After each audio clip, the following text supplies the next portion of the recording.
주께서 크게 영광 받으신 줄로 믿습니다. 아멘. 2025년 4월 4일 11시 22분 20대 윤석열 대통령이 파면을 당했습니다. 우리나라 역대 대통령의 행적은 파란만장 그 자체입니다. 4월 4일 그 시각에 우리 5천만 많은 국민들이 울었습니다. 어떤 사람은 절통해서 울었고 또 어떤 사람은 감격해서 울었습니다. 여러분 어느 쪽입니까? 네. 각자 입장에 따라서 감격해서 운 사람도 있고 절통해서 운 사람도 있고 어떻게 울었던지 간에 이제는 새로 미래를 향해 출발해 가야 합니다. 우리나라 역대 대통령의 역사를 잠깐 살펴보면 지금까지 13명의 대통령 중에 한 분은 하야해서 망명했습니다. 한 분은 그의 신복의 총탄에 죽어갔습니다. 또 한 분은 스스로 목숨을 버렸습니다. 4분은 감옥에 갔습니다. 2분은 탄핵 파면을 당했습니다. 이제 또 한 분은 사형 혹은 무기징역을 기다리고 있습니다. 참으로 가슴 아픈 역사의 반복이지요. 세계는 한국을 기적의 나라라고 부릅니다. 동족 상잔의 그 참화를 우리는 겪은 나라입니다. 그래서 세계에서 가장 가난한 나라였습니다. 그리고 대통령의 역사만 들여다보더라도 이 파란만장한 역사, 그 역사 속에서 민주주의를 이루었고 선진국이 되었습니다. 세계 유례가 없는 일입니다. 놀라운 일이죠. 그래서 기적이라고 합니다. 대한민국이. 세계는 또 한 번 대한민국을 감탄하고 있습니다. 친위 쿠데타 비상계엄 내란을 막아냈습니다. 내란 수괴를 피 흘리지 않고 파면을 시켰습니다. 이것은 세계 역사에 유례가 없는 일이라고 해요. 권력을 가진 자가 친위 쿠데타를 일으켜서 실패하기가 어렵습니다. 대부분 다 성공을 해서 독재화로 갔죠. 그런데 우리나라는 세계 유례가 없는 역사, 그 역사를 다시 만들어낸 것입니다. 피 흘리지 않고 그 내란의 수괴를 파면을 시켰어요. 세계는 우리나라의 민주회복 탄력성을 보고 놀라워하고 있습니다. 미국 월스트리트 저널 신문에 한국 대통령 파면 기사가 실렸답니다. 거기에 댓글이 달렸대요. 이런 댓글이라고 합니다. 그 헌법 재판관들을 우리나라에 잠깐 빌려주십시오. 그런 댓글이 달렸대요. 감탄이 중요한 것이 아니라 이제는 반복되는 이 아픔의 역사를 끝내야만 합니다. 60일 후면 우리는 새로운 대통령을 맞이하게 됩니다. 아마도 6월 3일 우리는 대통령 선거를 할 것 같습니다. 어떤 대통령을 세우면 이 아픔의 역사를 끊어낼 수 있을까요? 일꾼을 제대로 세워야 가능한 일 아니겠습니까? 그렇다면 어떤 일꾼을 세워야 하는 것입니까? 헌법의 정신이 어떤 일꾼을 세워야 되는지를 잘 정리하고 있어요.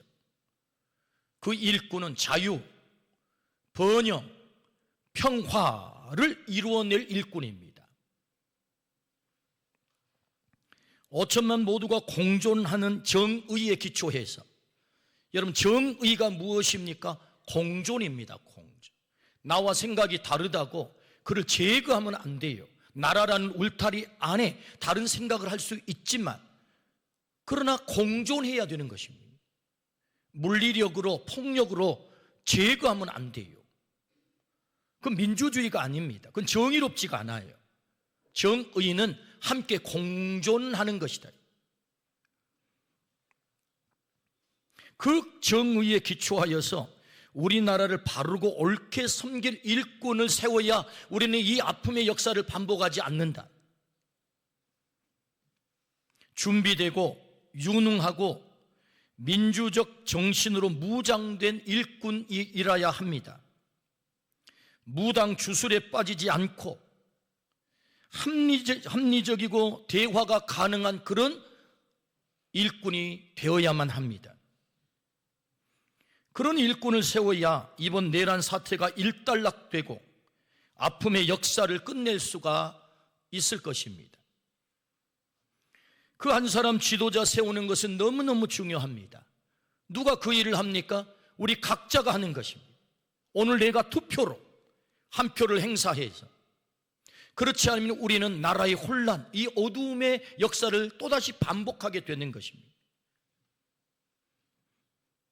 그러려면 어떻게 해야 되겠습니까? 분별의 지혜를 가져야 합니다. 분별의 지혜. 하나님 우리에게 분별의 지혜를 주셔서 속지 말고 바르게 분별해서 하나님이 기뻐하시는 그런 일꾼을, 그런 지도자를 세우게 해달라고. 만약에 우리가 그렇게 해낼 수 있다면 우리의 지금의 아픔이 전화위복이 될 줄로 믿습니다. 우리나라는 다시 도약하게 될 줄로 믿습니다. 우리나라가 다시 국운의 상승 기운을 타고 비상하게 될 줄로 믿습니다. 그런 일꾼을 세워달라라고 우리는 기도해야 합니다. 그래야 우리의 자녀들이, 우리 후손들이 자유, 번영, 평화로운 나라에서 마음껏 그들의 꿈을 펼쳐가지 않겠습니까? 그렇게 우리나라에 다시 새로운 일꾼이 세워지기를. 60일입니다 여러분. 아주 짧습니다. 60일도 안 남았습니다. 6월 3일이면 벌써 3일 지나갔잖아요. 한 달하고. 한 달하고 며칠 안 남았습니다. 우리 모두가 한 마음으로 분별하여서 이번에는 제대로 일꾼을 세워야 되는 것이다. 할렐루야. 그렇게 하기를 축복합니다. 아멘. 오늘 말씀의 제목이 참 이례적입니다. 초등학생이 보면 목사님 왜 산수도 못 하세요? 라고 당장에 달려올 그런 제목이에요. 그 제목 좀 띄워줘 보세요. 예, 이 계산이 틀렸죠? 목사님 어째 산수를 못 하십니까? 어째 계산이 틀렸습니다. 이런 수식입니다. 그렇다면 여러분, 이 수식이 도대체 뭘 말할까요? 100은 전부를 말합니다. 우리가 정말로 가지기를 원하는 전부. 그런데 거기에 하나를 빼버리면 꽝이 된다고요. 제로가 된다고. 100은 내가 가지고 싶은, 내 삶을 저것만 있으면 안전해 라고 생각한 100 모든 것을 가졌다 할지라도 한 분 하나님을 빼버리면 내 인생은 꽝이 되는 것이다. 그걸 말하고 있는 거지. 그러나 내 인생에 가진 것이 없어 제로라 할지라도 한 분 하나님이 계시면 내 인생은 100이 되는 것이다. 할렐루야. 오늘 그 제목이에요. 35번째 책 하박국서를 하나님은 우리에게 보게 하십니다. 이 하박국서를 가장 잘 설명하는 바로 그 내용이 오늘 이 제목이에요. 100-1은 제로, 제로 플러스 1은 100. 하박국서가 전체 내용이 이걸 말하고 있는 것입니다. 요걸. 그래서 오늘 제목이 그래요. 하박국서의 전체 주제 구절을 한번 볼까요? 하박국서 3장 17절에서 18절 말씀. 비록 무화과 나무가 무성하지 못하며 포도나무에 열매가 없으며 감람나무에 소출이 없으며 밭에 먹을 것이 없으며 우리의 양이 없으며 외양간에 소가 없을지라도 나는 여호와로 말미암아 즐거워하며 나의 구원의 하나님으로 말미암아 기뻐하리로다. 아멘. 이 말씀은 하박국 선지자의 노래이죠. 반복되는 노랫말이 있는데 17절 말씀에 보면 없으며 없으며 없을지라도 5번이나 없으며가 반복이 된다고요. 모든 것이 없는 거예요. 그럼에도 불구하고 반전의 노래를 그는 부르지요.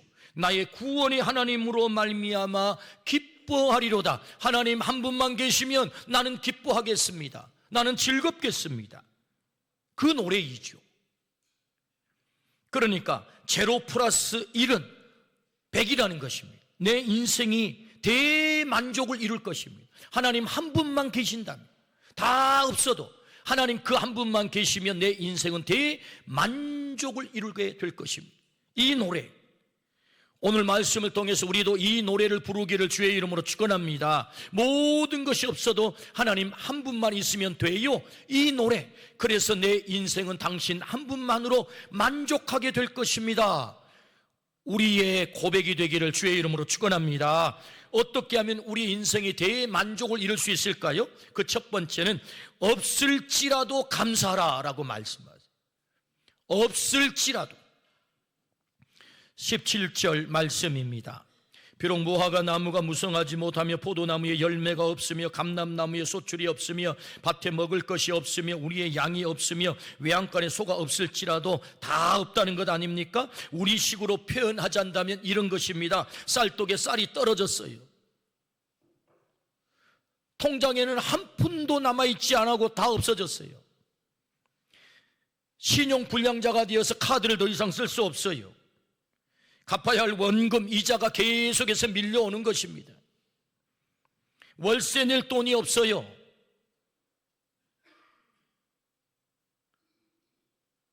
약을 받아 먹어야 되는데 진료비가 없어요.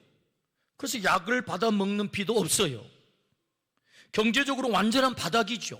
지금 그걸 말하고 있는 것입니다. 그뿐 아니죠. 3장 16절에 내가 들었으므로 내 창자가 흔들렸고 그 목소리로 말미암아 내 입술이 떨렸도다. 무리가 우리를 치러 올라오는 환난 날을 내가 기다림으로 썩이는 것이 내 뼈에 들어왔으며 내 몸은 내 처소에서 떨리는도다. 전쟁의 소식이죠. 그래서 너무너무 두려워가지고 막 창자가 흔들린대요. 이빨은 막 다다닥 떨어가지고 소리가 난대요. 뼈에는 썩는 고통이 찾아듭니다. 온몸이 사시나무 떨듯 떨리는 것입니다. 적들에게 죽거나 포로로 끌려가는 일만 남아있죠. 절망적 최악의 상황이죠. 정리해보면 경제적 폭망으로 모든 것이 없어요. 전쟁으로 적들에게 나라가 망해 조국이 없어질지라도, 경제적으로 완전히 망해서 없어질지라도 나는 감사하겠다, 그런 말이죠. 절대적 감사를 드리겠다라는 고백인 것입니다. 어떻게 그것이 가능해요? 하박국 선지자는 그 노래를 하고 있거든요. 그게 어떻게 하박국 선지자에게는 가능했냐? 하박국 선지서가 시작되는 두 가지 질문이 있어요. 하박국서 1장에는 질문이 두 개예요. 첫 번째, 하나님 어떻게 저렇게 악한 자들이 설치는데 가만둡니까? 저 악한 자들이 왜 저렇게 출세하는데 가만둡니까? 저 악한 무리들이 사람들을 저렇게 포갑하는데 왜 가만둡니까? 그 질문이거든요. 하박국서가 첫 번째 질문. 두 번째 질문, 하나님 그런데 말입니다, 어떻게 저 악한 바벨론 사람들이 의인 하나님의 백성들을 저렇게 잡아먹는데 가만둡니까? 악인이 의인을 치는데 왜 가만둡니까? 이런 질문이거든요. 이게 두 가지 질문으로 하박국서가 시작이 되거든요. 그때 하나님이 대답하세요. 어떻게요? 1장 6절에 보라 내가 갈대아 사람을 일으켰다니, 그러니까 갈대아 사람을 채찍 삼아서 저 악한 무리들을 내가 손보겠다는 거예요. 저 악한 인간들이 막 출세하고 설치고 잘 나가는 것 같아 보이지만 그렇지 않아. 내가 채찍을 들어 저들을 손볼 거야. 그게 첫 번째 대답, 하나님의 대답. 하나님이 손보십니다. 우리 눈에 보기에 악한 자들이 잘 나가고 출세하고 뭐 어쩌고 저쩌고, 우리가 살아가는 지금 이 땅의 역사가 그런 역사가 많잖아요. 하나님 손보신대요. 두 번째 질문에 대한 하나님의 대답, 어떻게 악인으로 의인을 치게 한답니까? 하나님 왜 가만 계세요? 이런 질문에 대한 대답, 2장 2절에서 3절. 여호와께서 내게 대답하여 이르시되 너는 이 묵시를 기록하여 이 판에 명백히 새기되 달려가면서도 읽을 수 있게 하라. 광화문에다 크게 광고하라는 거예요. 다 볼 수 있게. 그 말씀이에요. 이게 무엇을? 이 묵시는 정한 때가 있나니, 이미 내가 계획을 세웠거든. 이 묵시의 때가 있어. 이루어질 때 그 종말이 속히 이루겠고 결코 거짓되지 아니하리라. 비록 더딜지라도 기다리라. 지체되지 않고 반드시 응하리라. 내가 반드시 바벨론을 심판할 거야. 할렐루야. 그렇게 한다는 것입니다. 하나님의 백성 의인이 악인들에게 삼킴을 당한 그런 상황을 내가 오래 두지 않을 거야. 반드시 그들을 내가 심판할 거야 라고 하박국 선지자에게 두 가지 질문에 대한 대답을 하세요. 그렇게 했을 때 세상 사람들이 나를 이렇게 노래하게 될 거야. 하박국서 2장 14절. 자, 같이 읽습니다. 시작. 이는 물이 바다를 덮음같이 여호와의 영광을 인정하는 것이 세상에 가득함이니라. 다시 한번 읽습니다. 시작. 이는 물이 바다를 덮음같이 여호와의 영광을 인정하는 것이 세상에 가득함이니라. 세상의 사람들이 나를 인정하게 될 거야. 우와, 하나님은 살아계시네. 하나님이 역사의 주인이시네. 하나님이 역사의 주관자시네. 우리 아멘 합시다. 하나님이 반드시 악한 자들을 손보시네. 하나님의 백성을 하나님이 보호하기 위해서 저 바벨론을 반드시 심판하시네. 그렇구나. 하나님은 역사의 주관자시구나. 그래서 세상의 모든 사람들이 하나님의 영광을 드러낸다는 거예요. 이 놀라운 하나님에 대한 사실을 믿는 자는 살게 될 거야. 그가 의인이야. 이 하나님을 믿는 자, 악인을 손보시고 바벨론을 멸망시키시고 그 역사의 주관자 되신 하나님을 믿는 자는 그가 의인이고 그가 반드시 살게 될 거야. 자, 하박국서 2장 4절. 그 유명한 바울 사도가 로마서 1장에서 인용을 했고 루터 선생님이 교회 개혁을 일으키면서 인용했던 말씀 읽습니다. 하박국서 2장 4절. 보라, 그의 마음은 교만하여 그 속에서 정직하지 못하나 의인은 그의 믿음으로 말미암아 살리라. 할렐루야. 누구를 믿어요? 하나님을 믿어요. 어떤 하나님? 역사의 주인, 역사의 주관자, 악인을 심판하시는 역사의 주관자. 그 하나님을 믿는 자는 반드시 살게 될 거야. 할렐루야. 하박국 선지자를 하나님이 설득하고 있는 거예요. 설득. 이 말씀을 우리에게 왜 들려주세요? 우리를 설득하는 거예요. 하나님이. 이 하나님을 믿으면 의인은 믿음으로 말미암아 살리라. 누가 의인이에요? 이 하나님을 믿는 자가 의인이다. 여러분, 이 하나님을 믿으시기를 축복합니다. 이 하나님이 역사의 주인됨을 믿으시기를 축복합니다. 아무리 악인들이 설치고 악한 자들이 위해서 의인이 상키움을 당하는 것처럼 보이지만 하나님은 반드시 심판하신다. 그 하나님, 온 세상이 그 하나님의 영광을 인정하게 될 거야. 그 하나님을 믿으라고 말씀하세요. 이 하나님을 믿는 하박국, 그는 노래하죠. 그 노래가 하박국 3장이에요 우리가 읽은 본문의 말씀. 전쟁이 터져서 온몸이 사시나무 떨리듯 떨릴지라도, 경제가 폭망하여 당장에 먹을 것이 없다 할지라도 나는 감사하리라. 없을지라도 감사하리라. 망할지라도 감사하리라. 하나님이 역사의 주인이시구나. 그러므로 없을지라도 감사하리라.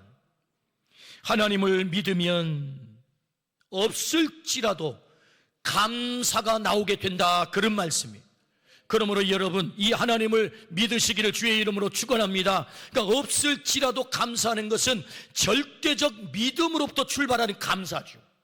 하나님을 믿으면 반드시 감사하게 돼 있다는 것입니다. 할렐루야.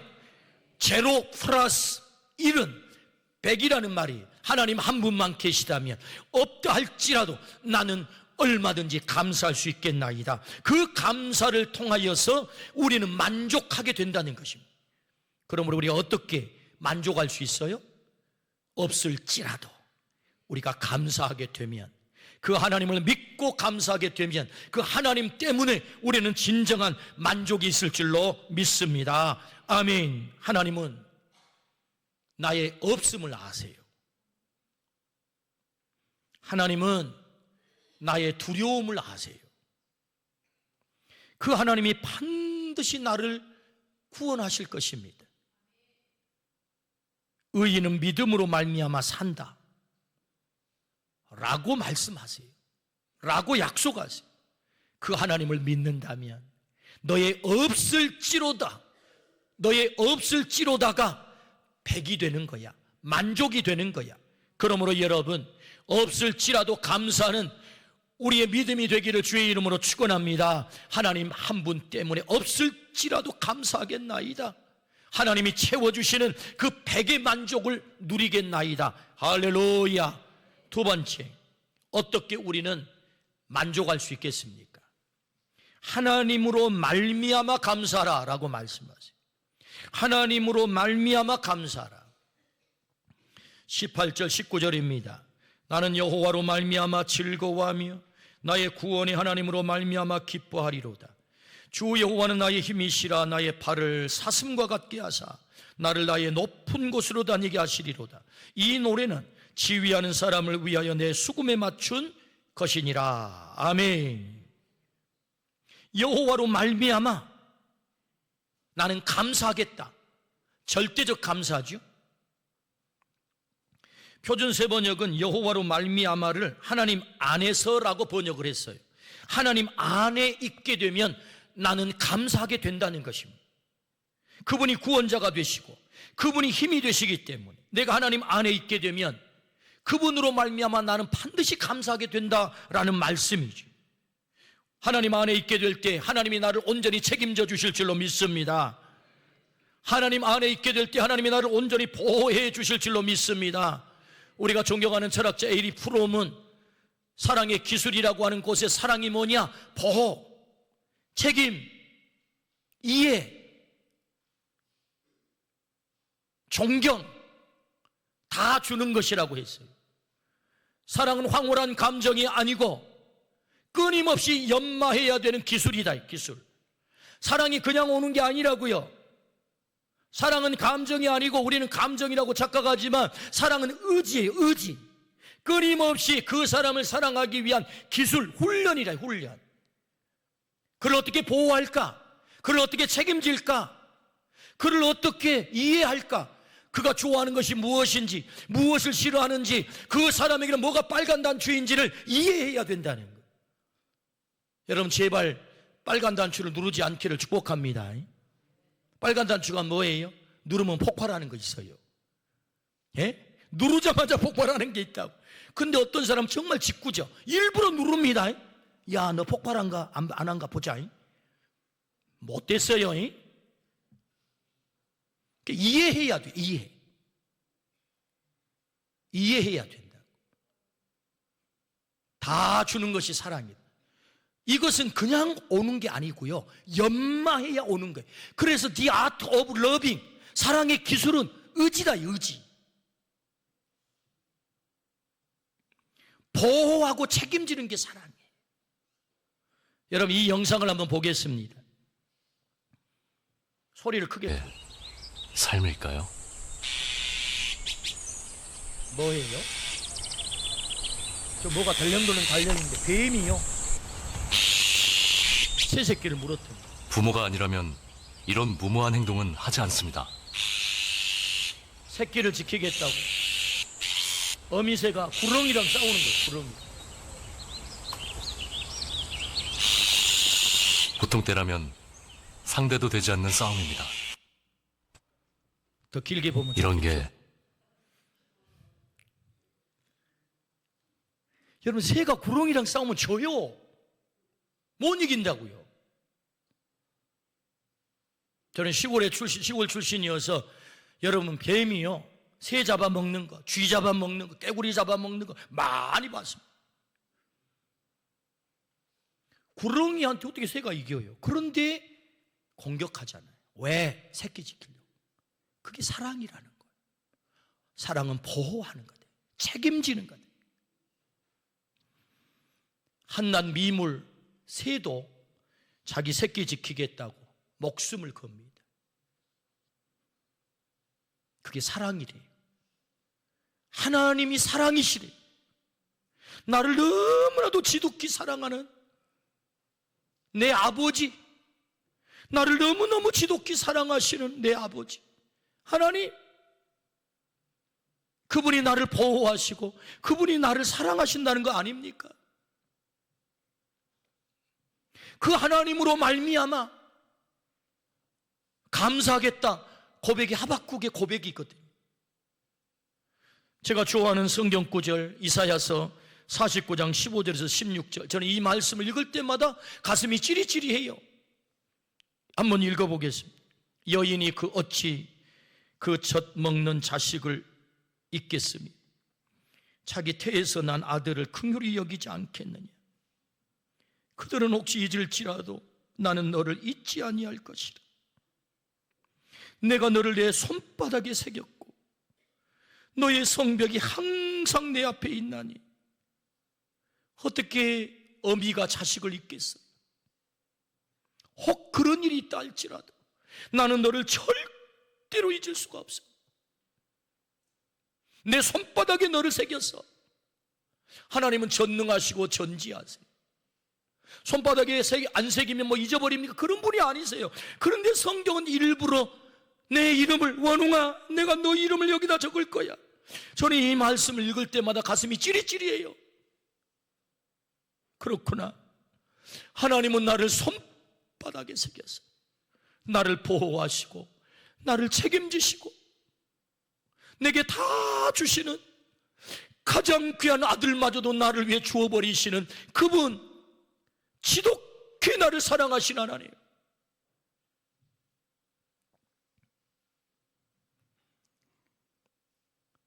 (2025년 4월 5일) 어제입니다. 제 인생에는 겁나게 기쁜 날입니다. 왜 기쁠까요? 어떻게 합니까? 우리 둘째 아들이 딸을 낳아버렸어요. 물론 며느리가 낳죠. 첫째 손녀도 딸, 둘째도 공주, 셋째도 딸 해가지고 저는 아들만 둘 낳았는데 하나님께서 그냥 공평하셔가지고 계속 딸 이렇게 허락하셔요. 제가 신대원 졸업을 할 때요, 전임 전도사를 나가야 되는데 신학교 다닐 때 선생님이 야 너 뭐 잘한다니 이렇게 인정도 해주시고 그랬기 때문에 나를 오라는 대로 많을 거야. 제가 고등학교를 졸업하고 서울살이를 시작했기 때문에 제가 목회해야 되는 곳은 아마 서울이겠지 아니면 뭐 경기도권이겠지 그렇게 생각을 했어요. 여러분 서울 경기도에 얼마나 교회가 많습니까? 밤하늘에겐 빨간 게 다 십자가잖아요. 오라는 데가 없어요. 오라는 데가. 450명 신대원 목연을 이렇게 졸업하게 됐는데 세상에 이력서를 열심히 썼지만 오라는 데가 없어요. 그래서 오라는 데가 딱 생겼는데 거기가 어디냐? 울릉도예요. 울릉도. 450명 졸업생 가운데 유일하게 섬으로 간 사람은 저 혼자입니다. 혼자. 제가 얼마나 낙담했는 줄 아십니까? 하나님 이게 뭡니까? 아니 그 하고 많은 교회들 가운데 왜 나를 부르는 데가 없습니까? 아니 저 전라도 끝 저 신안섬 비금도에서 태어나가지고 저 경상도 끝 어떻게 울릉도로 보냅니까? 하나님 해도 너무하십니다. 제가 낙담했어요. 그 울릉도에서 하나님은 저에게 위로하시느라고 둘째 아들 광성이를 태어나게 했어요. 그래서 이름을 지키를 너 광성이다 빛의 소리로 살아라 하고는 광성이라 이름을 줬습니다. 태어날 때 2.7kg 아주 삐리삐리 해가지고 맨날 병치레나 하고 아이고 이거 사람 되겠나 그런 생각이 들었어요. 근데 그놈이 잘 성장을 해가지고 장가를 가가지고 33년 만에 딸을 낳아버렸다니까요.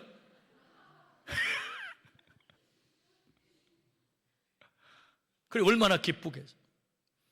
제가 그 딸을 태서라는 이름을 줬어요. 태서, 빛날 태, 지혜서, 지혜로 세상을 빛내라 해가지고. 물론 제가 지은 건 아니에요. 지 아버지가 지었어요. 한문은 제가 찾았어요. 뜻은 제가 찾았어요. 왜 더 특별히 기뻤느냐? 33년 뒤돌아보니 하나님 왜 나를 울릉도로 보내십니까?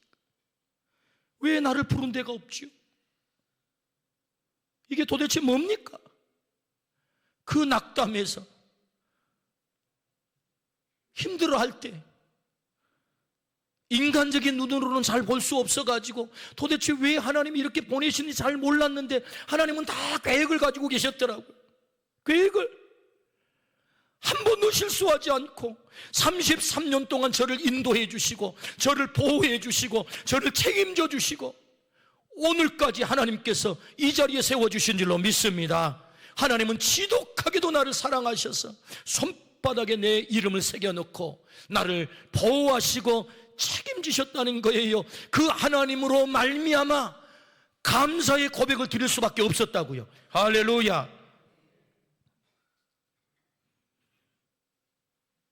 그래서 이사야 49장 말씀을 읽을 때마다 가슴이 찌리찌리한 것입니다. 그렇구나, 하나님이 오늘도 손바닥에 내 이름을 새겨놓고 나를 보호하시고 책임지시고 인도하시고 다 주시는 하나님이시구나. 할렐루야. 오늘도 하나님은 그렇게 우리를 인도하실 줄로 믿습니다. 하나님으로 말미암아 감사하래요. 그러면 우리 인생이 만족하게 된답니다.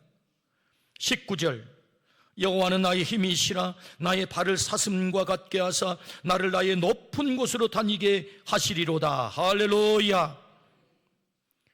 사슴과 같이 나를 만들어서, 여러분 사슴의 일종인 스프링버그라고 하는 게 있는데요, 이 스프링버그는 얼마나 다리에 힘이 좋은지요. 점프를 하면 4m까지 점프한대. 이게 높이가 이제 저기가 6m인데 여기 저만큼 요 십자가 저기까지 점프한다는 거 아니에요. 얼마나 힘이 좋으면 시속 88km로 달린대. 이게 하나님께서 힘이 되셔가지고 우리를 사슴과 같이 만들어서 이렇게 우리에게 힘있게 뛰게 하실 뿐만 아니라 우리를 높은 곳에 세우신다는 것입니다. 높은 곳에 세운다는 의미가 뭐예요? 나를 승리하게 하신다. 할렐루야. 하나님은 반드시 우리의 인생 마지막까지 승리하게 하실 줄로 믿습니다. 그렇게 하신다는 거예요. 하나님이. 하박국 선지자는 그것을 알고 깨닫고 하나님께 감사하는 거죠. 하나님으로 말미암아 내가 감사하리로다. 시편 23편 4절에서 5절, 내가 사망의 음침한 골짜기로 다닐지라도 해를 두려워하지 않을 것은 주께서 나와 함께 하심이라. 주의 지팡이와 막대기가 나를 안위하시나이다. 주께서 내 원수의 목전에서 내게 상을 차려주시고 기름으로 내 머리에 부으셨으니 내 잔이 넘치나이다. 할렐루야. 내 잔이 넘치나이다. 이 말은 곧 내 인생에 만족합니다. 하나님이 내 인생을 만족하게 하셨습니다. 고백이거든요. 그가 사망의 음침한 골짜기가 없었다는 얘기가 아니에요. 사망의 음침한 골짜기가 있었어요. 그의 인생에는 제로 꽝이었다고요. 그런데 하나님, 목자 되신 하나님이 나와 함께 계시니 하나님 내 자리 넘치나이다. 다윗의 고백인 줄로 믿습니다. 그래서 다윗은 마침내 승리의 사람이 된 거잖아요. 하나님으로 말미암아 감사하겠습니다. 다윗의 인생에 만족이 찾아왔다. 하나님은 우리가 만족하기를 원하세요. 누구보다도 하나님이 더. 삶의 만족은 세상 것으로 채워질 수 없어요. 오직 하나님만이 우리에게 만족을 주실 수 있는 분이다. 아멘. 다 없어도 하나님 한 분만 내게 계시면 우리는 만족하게 되는 것입니다. 다 있어도 하나님이 안 계시면 우리는 꽝이 되는 것입니다. 그래서 하박국서는 우리에게 가르쳐 줍니다.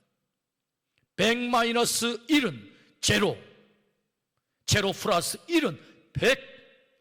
하박국서가 우리에게 가르쳐 주는 말씀이에요. 그러므로 하나님 그 한 분으로 말미암아 없을지라도 우리 입술에 감사의 고백이 날마다 있기를 주의 이름으로 축원합니다. 축원합니다. 기도하겠습니다. 하나님 아버지, 우리에게는 없는 것이 참 많습니다.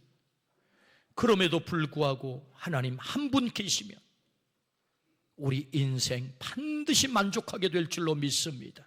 오 주여, 하나님 한 분만으로 만족하게 하여 주옵소서. 하나님으로 말미암아 감사하게 하여 주옵소서. 없을지라도 하나님이 계시면 내 인생 기쁨, 즐거움, 만족으로 가득 차게 됨을 깨달아 알았사오니 주여, 날마다 우리 입술에 하나님으로 인하여 감사의 고백이 끊어지지 않게 하여 주옵소서. 예수 그리스도 이름으로 감사하며 기도드리옵나이다. 아멘.